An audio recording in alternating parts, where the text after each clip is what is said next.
نے سسی پنو، ہیر رانجھا اور سونی مہیوال کی سٹوریز تو سنی ہوگی، لیکن میں آپ کے لیے آج لایا ہوں موجودہ دور کی ایک تازہ لو سٹوری جو آپ کے لیے بہت ہی افسوسناک اور دل دلا دینے والی ہوگی۔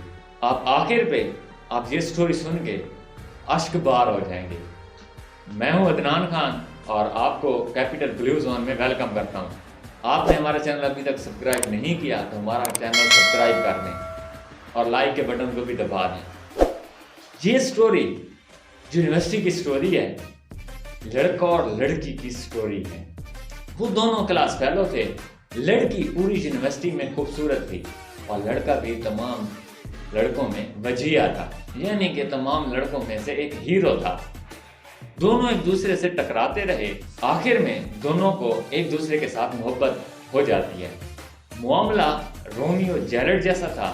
دونوں کے خاندان ایک دوسرے کے ساتھ دشمنی میں انوالو تھے، ایک دوسرے کے ساتھ نفرت کرتے تھے۔ شادی کرنا بہت مشکل تھی۔ دونوں باعزت گھرانوں کے سعادت مند بچے تھے، یہ بھاگ کر شادی کرنے کے لیے تیار نہ تھے۔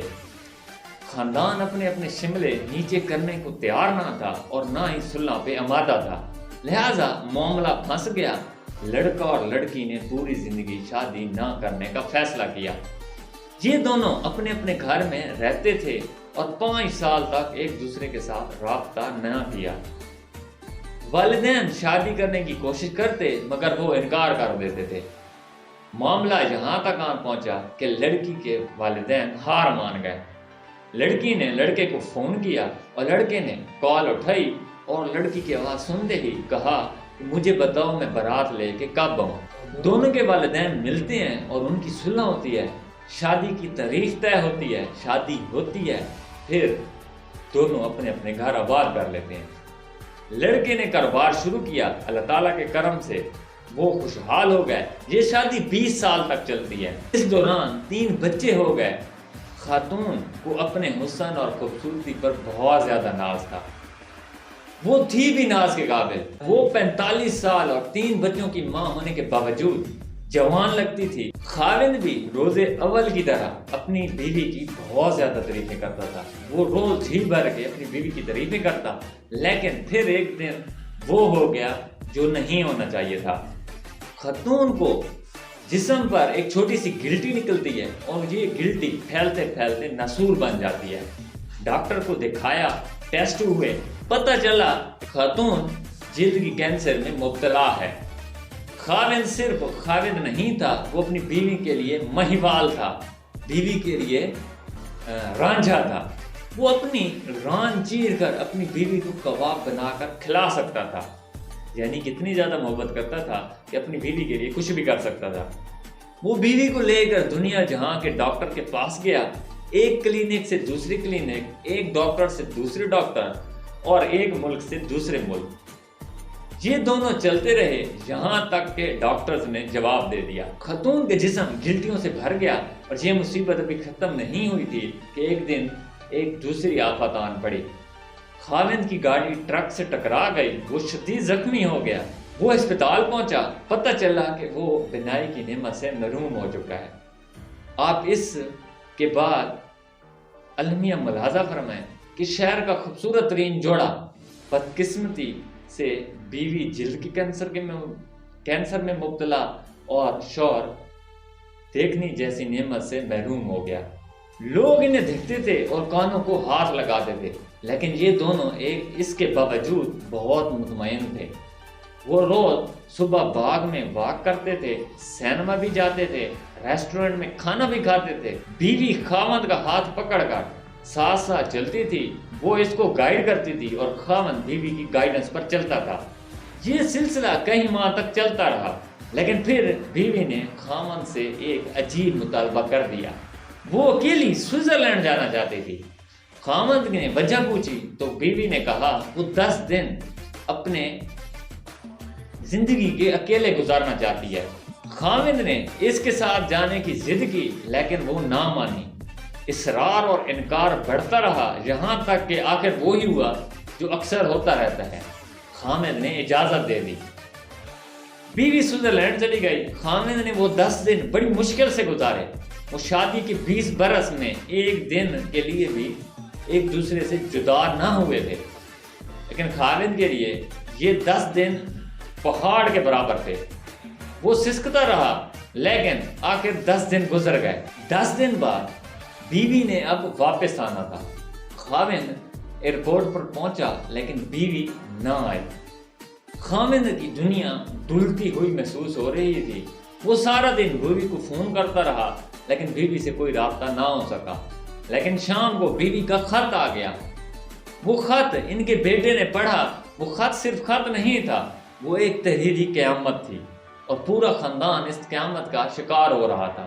میں اس قیامت کی طرف آنے سے پہلے آپ کو ایک دنیا کا خوفناک اور دلچسپ حقیقت بتاتا چلوں۔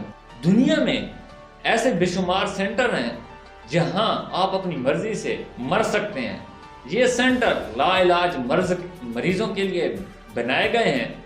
دنیا میں یہ لوگ جب امراض کا بوجھ اٹھا کر تھک جاتے ہیں، یہ چین کی موت مرنا چاہتے ہیں، تو یہ لوگ ان سینٹر میں جاتے ہیں اور اپنی میڈیکل رپورٹ دکھا کے ڈاکٹر ان کی حالت اور رپورٹس چیک کرتے ہیں، ان سے حلف نامہ لیتے ہیں کہ ہم اپنی مرضی سے دنیا چھوڑ کر جانا چاہتے ہیں۔ ان کی مرضی سے ان کی موت کا دن اور وقت طے کرتے ہیں، ان کی آخری خواہش پوری کرتے ہیں، پھر ان کو زہر کا ٹیکہ لگا کر اس دنیا سے رخصت کر دیا جاتا ہے۔ یہ عمل طبی زبان میں یعنی کہ آسان موت کہلاتا ہے۔ یہ دنیا کے 7 ممالک میں قانون یعنی یوتھانیزیا ہے، اور اتنے ہی ممالک میں اس کی اجازت کے لیے بحث چل رہی ہے۔ سوئٹزرلینڈ بھی ان ممالک میں شامل ہے جہاں پر یہ سینٹرز موجود ہے۔ یہ سینٹر انتہائی خوبصورت جگہ پر قائم ہے۔ ان سینٹرز کے کمرے پہاڑوں، آبشاروں اور جھیلوں کے کنارے بنائے گئے ہیں۔ یہ مریض بیڈ پر لیٹے لیٹے زندگی کی آخری صبحیں اور شامیں دیکھتے ہیں۔ آخر میں مہمان ڈاکٹرز اور نرسن کے ہاتھوں یہ زندگی کی سرحد پار کر جاتے ہیں۔ وہ خاتون بھی اسی سینٹر میں سوئٹزرلینڈ گئی۔ وہ کینسر کا دکھ برداشت نہیں کر پا رہی تھی، چنانچہ اس نے آسان موت لینے کا فیصلہ کیا۔ زندگی کے آخری 10 دن گزارے، عین اس وقت اپنی موت کا تعین کیا جب اس کی فلائٹس اپنے وطن کی سرزمین کو چھو رہی تھی۔ ادھر فلائٹ اتری اور ادھر وہ زندگی کی سرحد پار کر گئی۔ خاتون کا آخری خط بیٹے کے ہاتھ میں تھا۔ وہ سسکیاں لے لے کر خط پڑھ رہا تھا، اور خاوند سر جھکا کر بیوی کے ایک ایک الفاظ کو سن رہا تھا۔ بیوی نے اپنی پوری زندگی کا احاطہ کیا۔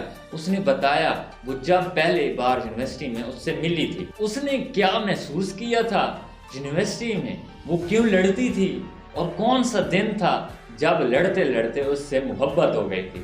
اس نے فراق کے وہ 5 سال کیسے گزارے تھے، اور اس نے شادی کے بعد اپنے بچوں کو ملازموں کے رحم و کرم پر کیوں چھوڑ رکھا تھا۔